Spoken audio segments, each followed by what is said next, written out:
বিবাহিত করেছেন প্রথমে সিঙ্গিচড়া স্কুল, তারপরে খোয়াই সরকারি দ্বাদশ শ্রেণী বালক বিদ্যালয়, তারপরে রাম ঠাকুর কলেজ আগরতলাতে। ছাত্র অবস্থাতে উনি বাম বিরোধী আন্দোলনের সাথে যুক্ত হয়েছিলেন এবং মানুষের সেবা করার জন্য উনি কাজ শুরু করেছিলেন ছাত্র অবস্থায়। পড়াশোনার পর যুব সংগঠনের সাথে যুক্ত হয়ে বাম বিরোধী আন্দোলনকে আরো তীব্র করার জন্য বামফ্রন্টের যে নৃশংসতা, এই নৃশংসতা থেকে খোয়াইবাসীকে মুক্ত করার জন্য উনি ওনার জীবিত অবস্থায় কাজ করে গেছেন। উনি বাম বিরোধী আন্দোলনে কাজ করার সুবাদে খোয়াইয়ের আপামর জনসাধারণের একটা কাছের মানুষ, মনের মানুষ হয়ে গিয়েছিলেন। তৎকালীন সময়তে সিপিএম এর যে নেতৃত্ব, সেই নেতৃত্ব তার সুনজরে দেখেনি। তার পরিণতি 1994 সাল 6 মার্চ। আপনারা জানেন 6 মার্চে আজকের দিনে যেখানে পাকা সেতু, সেখানে একটা কাঠের সেতু ছিল। কাঠের সেতুর দক্ষিণ অংশে তাকে প্রায় সন্ধ্যা 7:30 নাগাদ নৃশংসভাবে খুন করা হয়েছে। কারা খুন করেছিল? খুন করেছিল তৎকালীন শাসক দল তথা সিপিএম এর হারমাদ বাহিনী।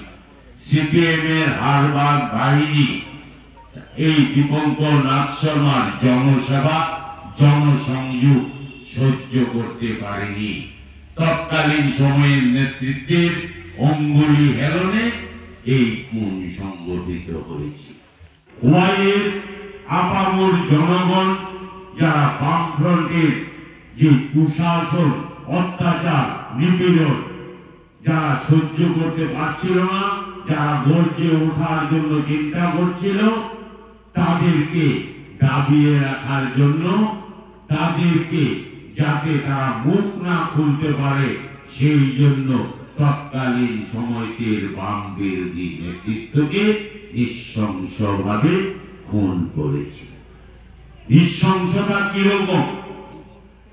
সেইখানে খুন করার সময় যা ব্যবহৃত হয়েছিল, লাঠি, দা, পিস্তল, কোনো কিছুই বাদ যায়নি।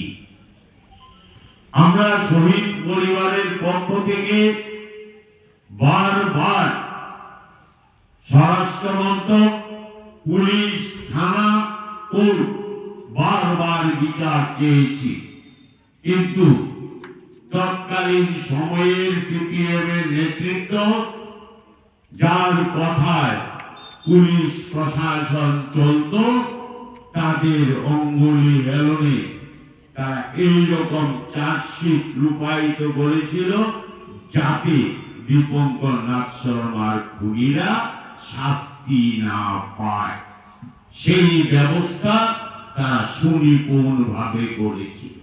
তা থেকে প্রমাণিত এই খুন সংগঠিত করেছে তৎকালীন শাসক দল, সিপিএম এর নেতৃত্বরা, তার অঙ্গুলি হেলনে তার দুষ্কৃতকারীরা এই খুন সংগঠিত করেছে। পার্টির বিভিন্ন